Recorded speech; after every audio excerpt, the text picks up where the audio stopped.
بسم الله الرحمن الرحيم، والصلاة والسلام على رسول الله وعلى آله وصحبه أجمعين.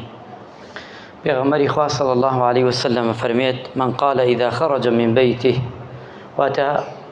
أم ذكر جوانا بلي لما ألك درجيت بسم الله توكلت على الله ولا حول ولا قوة إلا بالله،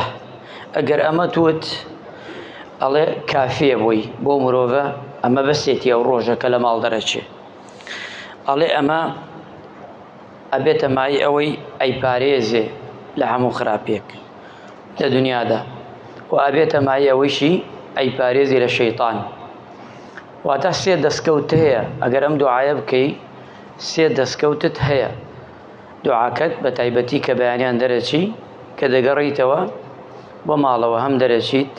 يان بيانية شي وارديتوا أم دعاء شيرين يبكي يكي لسنة كاني بيغمري خواه صلى الله عليه وسلم